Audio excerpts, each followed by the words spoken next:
दूरी से बोल रहे हैं कि मैंने ये कंटेस्ट ही नहीं करना है और अपनी कहानी दे रहे हैं। ये किसके कहने पर आज जो है ये चिट्ठी लिख रहे हैं? इन्होंने पूछा है उससे। और सबसे बड़ी बात, मान लीजिए कि भारत सरकार इनको इस केस में बरी कर देती है, बोलती है कि छोड़ दो, लेकिन इनके खिलाफ बाकी केस भी हैं। इसी महबूबा जी की फैमिली में एक फर्द ने एक केस में आइडेंटिफाई किया यासीन मलिक साहब को, तो फिर उसमें सजा हो जाएगी। अगर इनको इतनी मोहब्बत थी, इतना रहम था, तो तब वो उस केस में आइडेंटिफाई ना करते। हालांकि सुशु बादल वो अलग है, ये वो वाला केस नहीं है। लेकिन कब तक ये चलेगा कि जब ये पावर में होते हैं तब ये किसी भी हद तक जाते हैं बंदू को गिरफ्तार कराने में, फांसियां दिलवाने में, और जब पावर के बाहर होते हैं तो आप रोना भी खुद करते हैं। और इसलिए ये जो केस है जिसमें यासीन मलिक पर जो ये अब ये फांसी मांग रहे हैं, ये बाय द वे 2002 में फारूक अब्दुल्ला साहब के रूल में हुआ है। लोगों को पता होनी चाहिए, मैं किसी की वकालत नहीं कर रहा हूं, उनकी पॉलिटिक्स अलग थी यासीन साहब की, लेकिन तब ट्रैक 2 का जमाना था। वहां मुशर्रफ साहब थे, यहां वाजपेयी साहब थे, टॉक्स चल रहे थे। मार्केट में एक बहुत बड़ा एक र्यूमर था कि शायद हुर्रियत लड़ेगी। हालांकि मुझे तब भी अंदाजा था और कुछ पता भी था कि सवाल ही पैदा नहीं है, हुर्रियत नहीं लड़ेगी। तब मेरे फादर भी जिंदा थे, तो मुझे पूरा यकीन था कि नहीं लड़ेगी। लेकिन मार्केट में एक बात थी, और मुफ्ती साहब नए नए थे, वो भी परेशान थे, और फारूक अब्दुल्ला साहब चीफ मिनिस्टर थे, वो तो बहुत ही परेशान थे। उनको तय था कि उमर अब्दुल्ला साहब पर ताज लगाना है। अगर ये कोई पीस प्रोसेस हुई और उस पीस प्रोसेस के तहत अगर सब लोग लड़ने लगे तो उनका क्या होगा, ताजपोशी कैसे होगी। तब शुरू हुआ, यहां की जो तब की पॉलिटिकल सरकार थी, उन्होंने सच झूठ करके इतने केस लगा दिए इनके पीछे ताकि पूरे हिंदुस्तान में इनकी छवि खराब हो। वही एक केस ये वाला भी है जिसमें आज अब उसको फांसी की सजा मांग रही है एनआईए।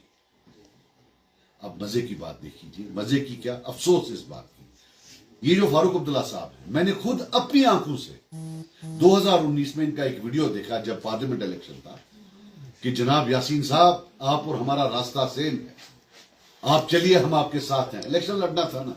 और आज जो सजा है वो इनके टाइम की है, और वो केस क्या था सबको पता है, वो कैसे केस बनाया गया। तो मैं महबूबा जी को भी बोलना चाहता हूं कि ड्रामा बंद करिए।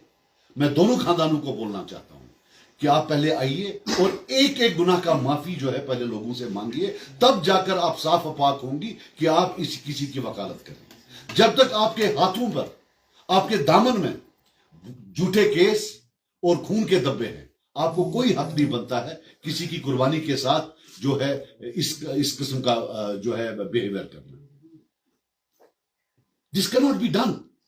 आप मारते भी खुद हो, रोते भी खुद हो। After there is a sense of history, हर कौम की एक सेंस ऑफ हिस्ट्री होती है। क्लियर कट होता है कि ये मारने वाले थे, ये मरने वाले थे, ये कब्र में जाने वाले थे, ये जेल में जाने वाले थे।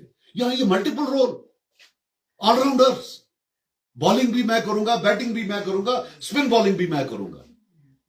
जब आइडेंटिफाई करना था तो तब सामने दिल्ली को खुश करने के लिए देखिए हमने आइडेंटिफाई किया। अब आज चिट्ठी भी लिखने में सामने, और मुझे किसी चीज का नहीं है, जो मैं यासीन को जानता हूं, मुझे नहीं लगता है उसको कोई खुशी होगी कि ये मोहतरमा जो है ना उनकी तरफ से लिखी। हां, अगर उन्होंने उनको वकालतनामा दिया है कि आप मेरी बात करो तो ये बताएं, वरना हिस्ट्री में why does she want to be one कि जनाब उसने वो तो खुद बोल रहा है दे दो, उसका अपना एक जो है पॉलिटिकल इसमें होगा। लेकिन बार बार मैं याद दिलाना चाहता हूं, उसने केस किया, इस केस से अगर वो बचे तो ये जहां इसने आइडेंटिफाई किया है वहां बेचारा फंस जाएगा। कोई केस भी तो कम नहीं किए हैं।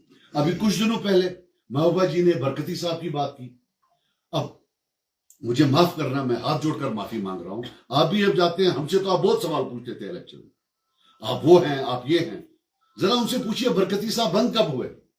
2016 में 64 FIR, I have checked it, 64 FIR, 64 FIR लगाए।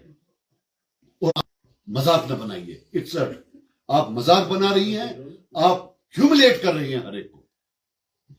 अरे आपने उनको फोकस में लाया, आपने 64 FIR किए, उन FIR के बेसिस पर इस वक्त वो भी बंद है, उनकी वाइफ भी बंद है, घर में छोटे नाबालिग बच्चे, और अब आपको याद आ रही है, अब आप बयान दे रहे हैं। So my only point is just one, I will keep on reminding, it's a challenge. मेरे पास उस तरीके से मैं यहां रहा हूं, मैं खुद जेल गया हूं, मेरे पास डायरी है कब क्या हुआ है। जब जब ये आएंगे मैं इस कौम को याद इंशाल्लाह दिलाऊंगा कि इन्होंने अपने टाइम में क्या किया है। ये ऑलराउंडर का किस्सा बंद करें, या आप बॉलिंग करिए या बैटिंग करिए, इधर बी ऑन दैट साइड और be on this side, you can not be on both sides.